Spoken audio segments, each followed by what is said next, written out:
Good morning everybody. I am Calvin Libero Brown and I am with my partner, Chabelita Mandril. We are the group of BS Entrepreneurship 2C. The title of our research or study, Consumers Buying Pattern and Vendors Countermeasure on Inflation. The title itself is very productive na siya, no? Madami na tayong ideas na makakuha and also proofs. We will talk about it later. The background of our study is due to inflation and this time of pandemic, there is a vital and a steady decision-making procedure of searching, purchasing, using, evaluating, and removing merchandise and service. We all know, di ba, COVID-19 created a very big impact in our society. Madami nawala ng job. Decision-making para sa mga consumers natin is very vital. No, dapat sakto lahat para makabudget kasi tumaas yung inflation rate. That study aims to examine the behavior of the consumers and vendors during inflation. We want to know how consumers decide in purchasing a product, and we want to know what vendors did strategy to gain customers even during inflation.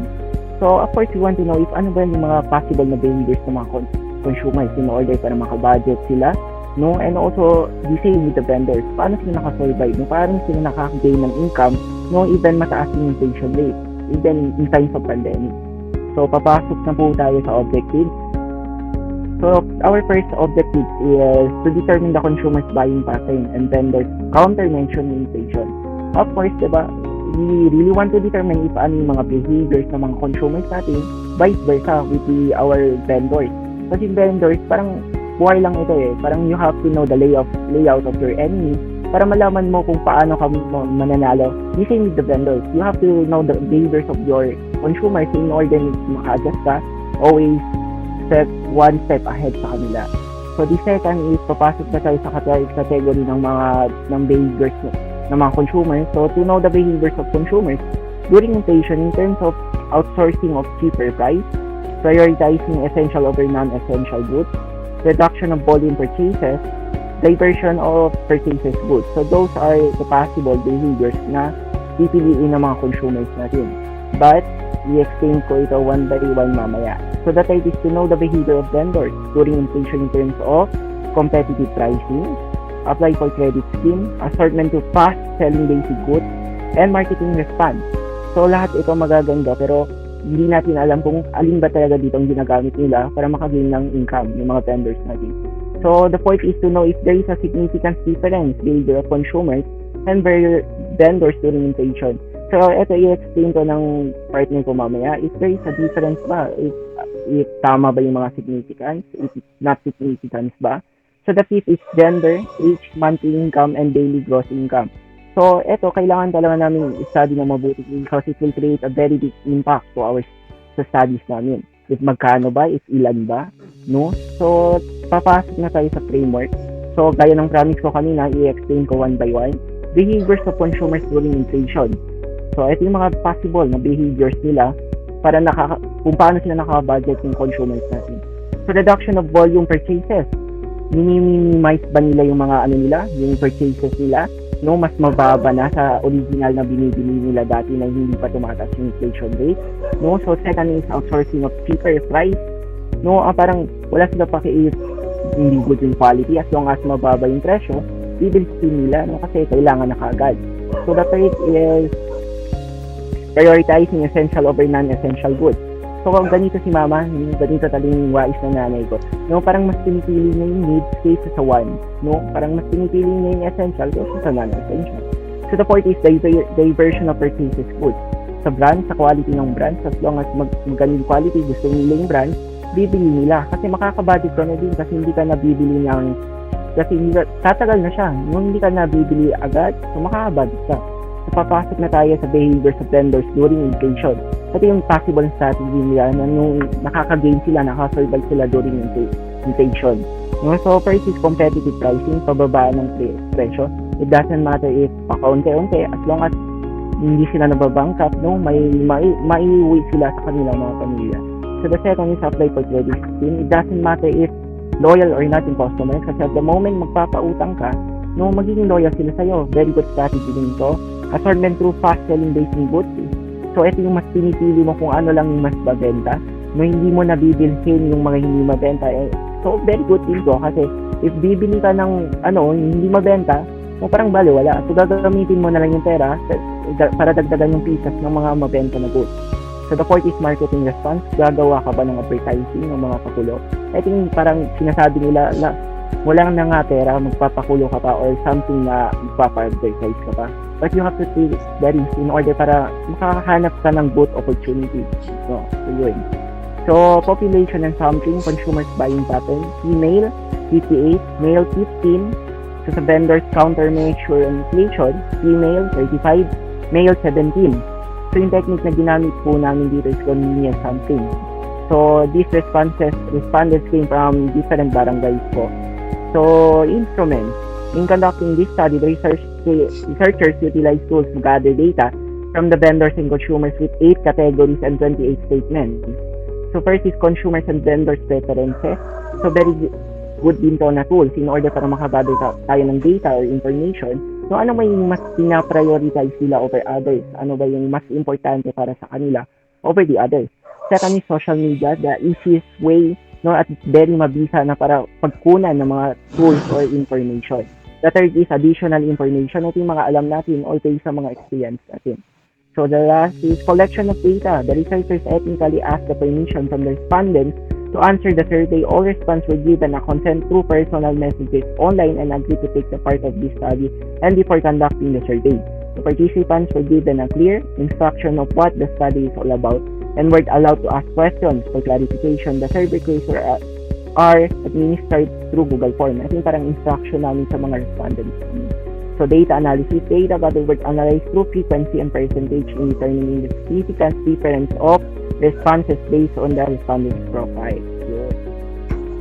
So for consumers buying pattern and inflation profile, we have gender, male 20.50%, female 79.50%, and for the age we have below 30 years old 79.50%, above 31 years old we have 20.50%, and for the monthly income we have below 10,000 pesos 73.97%, above 10,000 pesos we have 26.03%.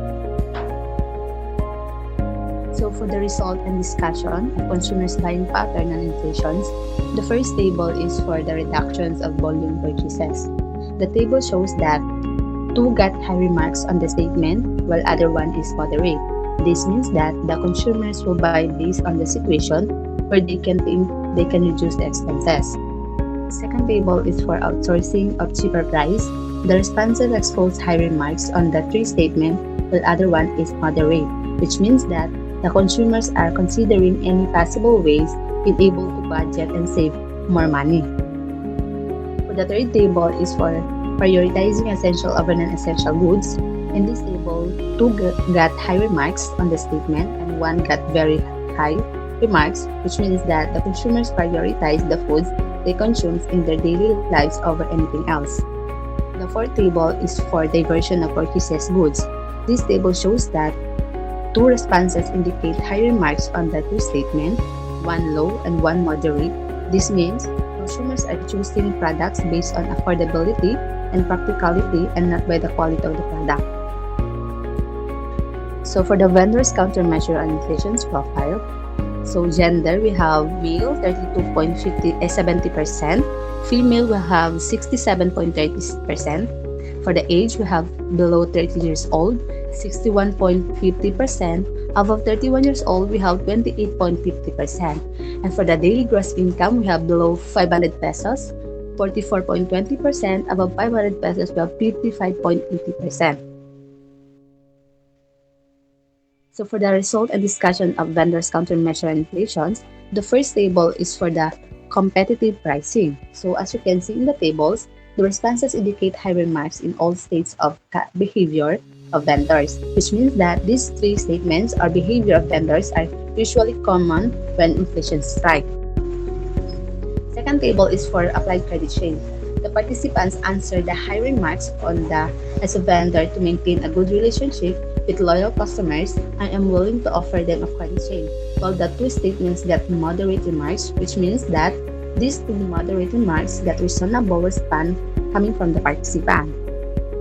Third table is for assortment through fast-selling basic goods.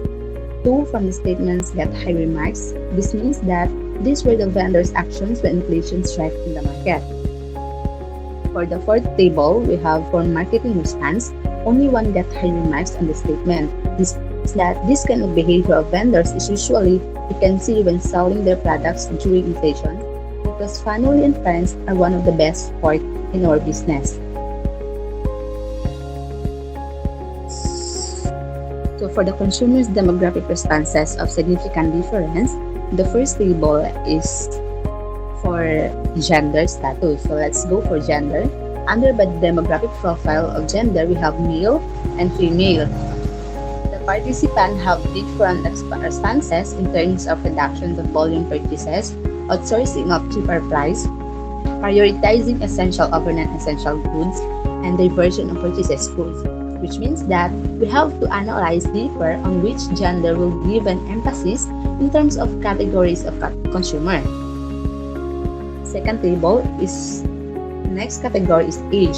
As you can see in the table, the age have different responses in terms of reduction of purchases, outsourcing of cheaper price, prioritizing essential over non-essential goods, and diversion of purchases goods, which means that in terms of age, consumers have different ages in responding to these categories because maybe they have this experience in the inflation.